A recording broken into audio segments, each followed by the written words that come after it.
అందరికీ నమస్కారం. నేను ఆర్బీఎస్కే మెడికల్ ఆఫీసర్ని మాట్లాడుతున్నాను. మన రాష్ట్రీయ బాల స్వాస్థ్య కార్యక్రమంలో భాగంగా ఆర్బీఎస్కే టీమ్స్ అంగన్వాడీలను ఇయర్లీ 2 times విజిట్ చేస్తున్నాము. రెగ్యులర్ ఆర్బీఎస్కే స్క్రీనింగ్తో పాటు పిల్లల కంటి సమస్యలు మరియు ఎదుగుదలలోని లోపాల గురించి స్పెషల్గా చూసే విషయం గురించి చెప్పడానికి మీ ముందుకు వచ్చాను. దానికంటే ముందు ఆర్బీఎస్కే ప్రోగ్రాం గురించి బ్రీఫ్గా చెప్తాను. ఈ ప్రోగ్రాం యొక్క ముఖ్య ఉద్దేశం ఏంటంటే, ఇప్పుడు చెప్పబోయే ఆరోగ్య సమస్యలను ఆరంభంలోనే కనుగొని వాటిని మొగ్గ దశలోనే నివారించడం మరియు వైద్యంతో వైకల్యాన్ని సాధ్యమైనంతగా తగ్గించి వారి సామర్థ్యాన్ని నైపుణ్యాన్ని పెంచడం. ఈ ప్రోగ్రాంలో పిల్లల ఆరోగ్య సమస్యలను 4 Dలుగా విభజించారు. మొదటి డి, డిఫెక్ట్స్ ఎట్ బర్త్, అంటే పుట్టుకతోని వచ్చే లోపాలు. ఉదాహరణకు గ్రహణం మొర్రి, వెన్నుపూస లోపాలు, డౌన్ సిండ్రోమ్ వంటి బుద్ధిమాంద్య సమస్య, కాళ్ళు వంకరగా ఉండటము, పుట్టుకతో వచ్చే శుక్లాలు, పుట్టుకతో వచ్చే గుండె సమస్యలు, పుట్టుకతో వచ్చే తుంటి సమస్యలు మొదలగునవి. రెండవ డి వచ్చేసి డెఫిషియన్సీస్, అంటే పోషకాహార లోపాలు. ఇందులో పోషకాహార లోపం వల్ల వచ్చే రక్తహీనత, విటమిన్ ఏ డెఫిషియన్సీ వల్ల వచ్చే కంటి సమస్యలు, విటమిన్ డి డెఫిషియన్సీ వల్ల వచ్చే ఎముక సమస్యలు, Sam severe acute malnutrition, ma'am moderate acute malnutrition, పోషకాహార లోపం వల్ల వయసుకు తగ్గ బరువు పిల్లల్లో ఉండకపోవటం మొదలగునవి డెఫిషియన్సీలోకి వస్తాయి. మూడవది డిసీజెస్, అంటే జబ్బులు. అన్ని రకాల జబ్బులు, చర్మ సమస్యలు, చెవిలో చీము కారటము, పుచ్చి పండ్లు ఉండటము, రుమాటిక్ గుండె సమస్యలు, ఊపిరితిత్తుల సమస్యలు, ఫిట్స్ మొదలగునవి. నాలుగవది డెవలప్మెంటల్ డిలే విత్ డిసబిలిటీ, అంటే ఎదుగుదలలోని లోపాలు మరియు అంగవైకల్యము.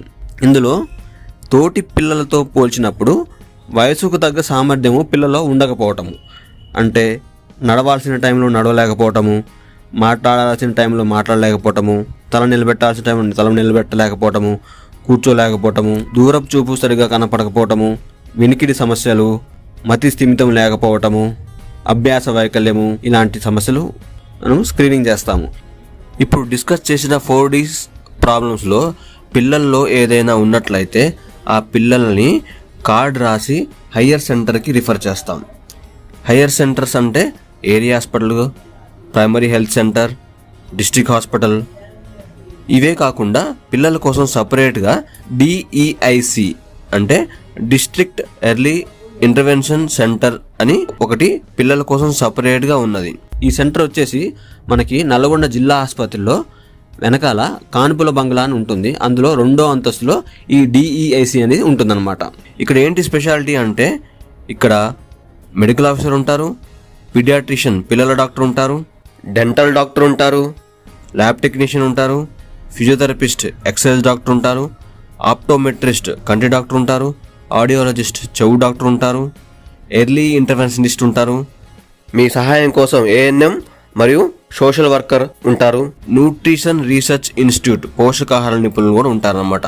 ఇంకా పెద్ద ఆపరేషన్లు అవసరం ఉంటే మనకి జిల్లా ఆసుపత్రి ఉంటుంది పక్కనే. అంతకంటే పెద్ద కంటి సమస్యలకి కానీ గుండె సమస్యలకి కానీ ఆపరేషన్ కావాలంటే ఎల్వి ప్రసాద్ కంటి ఆసుపత్రికి, లేక కిమ్స్, నీలోఫర్ లాంటి పెద్ద హాస్పిటల్స్ కూడా రిఫర్ చేసి ఫ్రీగా ఆపరేషన్ చేయిస్తాం. ఇప్పుడు మెయిన్ మ్యాటర్కి వస్తే, పిల్లల్లో కంటి సమస్యలు మరియు డెవలప్మెంటల్ డిలేస్, అంటే ఎదుగుదలలోని లోపాల మీద ప్రత్యేక శ్రద్ధ గురించి చూద్దాం. మన అంగన్వాడీ పిల్లల్లో ఎవరికైనా మెల్లకన్ను, రెప్ప వాలిపోయి ఉండటము, చూపు మందగించటము, దూరపు చూపు కానివ్వండి దగ్గర చూపు కానివ్వండి, రేయి చీకటి, కళ్ళు పొడిబారిపోయి ఉండటము, విటౌట్ స్పాట్స్ వంటి విటమిన్ ఏ లోపాలు, టెరీజియం కంటి పొర, నిస్టాగామస్ అంటే కన్ను దానంతగా అదే సైడ్స్కి కొట్టుకోవడం, ఎపిఫోరా ఊరికే కంటి నుంచి నీరు గారడము, లిడ్ ల్యాగ్ అంటే పై రెప్ప తెరిచే ఉంటుంది, కిందకు చూసినప్పటికీ అది రెప్ప మూసుకోదు మొదలగు సమస్యల గురించి మీ అంగన్వాడీల్లో ప్రత్యేక శ్రద్ధ వహించి వెతకండి. మేము విజిట్కి వచ్చినప్పుడు ఆ పిల్లల్ని చూసి ట్రీట్మెంట్ కోసం రిఫర్ చేస్తాం. ఎదుగుదలలోని లోపాలకు వస్తే అంగన్వాడీ పిల్లల్లో గమనించాల్సినవి: 1. కంటి చూపు సమస్యలు. ఇది ఆల్రెడీ మనం డిస్కస్ చేసుకున్నాం. రెండవది హియరింగ్ ఇంపైర్మెంట్, అంటే వినికిడి సమస్యలు. ఇందులో పుట్టుకతో వచ్చే చెవుడు లేక ఏదైనా గాయాల వల్ల కానీ వినికిడి సమస్య రావడం గమనించండి. ఇది ఎలా గుర్తుపడతారంటే సడన్గా ఏదైనా శబ్దం వస్తే బేబీ ఉలిక్కిపడరు, పిలిచినా పలకరు, గిలక్కాయ లాంటి శబ్దం వచ్చే బొమ్మల వైపు చూడరు. వయసు పెరిగే కొద్దీ మాటలు రావడం లేదు, ఏదీ నేర్చుకోవడం లేదు అని అనుకుంటాం కానీ అసలైన వినికిడి సమస్య ఉందని గమనించలేము. అందుకే సరైన సమయంలో మాటలు రానప్పుడు ఆడియాలజిస్ట్ కన్సల్టేషన్ తప్పనిసరిగా చేయించాలి. మూడవది స్పీచ్ అండ్ లాంగ్వేజ్ డిలే. ఈ ప్రాబ్లం ఉన్న పిల్లలు మాట్లాడలేరు, వారి మాతృభాష నేర్చుకోలేరు. ఈ పిల్లలు 9 నెలలు దాటినా కూడా బ్యాబ్లింగ్ అనేది ఉండదు. బ్యాబ్లింగ్ అంటే అస్పష్ట భాష, తనలో తాను మాట్లాడుకోవడం. తరువాత 12 నెలలు వచ్చినా వేలు పెట్టి చూపించడము, మొహంలో ఎలాంటి భావాలు చూపించలేరు. 2 సంవత్సరాలు వచ్చినా 2 పదాలు కలిగిన వాక్యం కూడా పలకలేరు. ఈ సమస్య వినికిడి లోపం వల్ల వస్తుందా లేక బ్రెయిన్ డెవలప్మెంట్ లోపం కారణంగా వస్తుందా అని తెలుసుకోవడానికి వైద్యం కోసం DEICకి రిఫర్ చేయాలి. 4వది కాగ్నిటివ్ డిలే అంటే గ్రహణ శక్తి లేక జ్ఞానశక్తి లోపించడం. ఈ ప్రాబ్లం ఉన్న పిల్లలు తోటి పిల్లలతో వెనకబడి ఉంటారు, ఆలోచించలేరు, భాష నేర్చుకోలేరు, సమస్య పరిష్కరించలేరు, మతిమరుపు ఉంటుంది, ఏకాగ్రత లోపిస్తుంది, సామాజిక నైపుణ్యం ఉండదు, తన పేరు అమ్మ పేరు లాంటివి చెప్పలేరన్నమాట. 5వది న్యూరోమోటార్ ఇంపైర్మెంట్. న్యూరో అంటే బ్రెయిన్, మోటార్ అంటే కండరాలు. ఈ ప్రాబ్లం ఉన్న పిల్లల్లో బ్రెయిన్కి మరియు మిగతా శరీరానికి కోఆర్డినేషన్ అంటే సమన్వయము ఉండదు.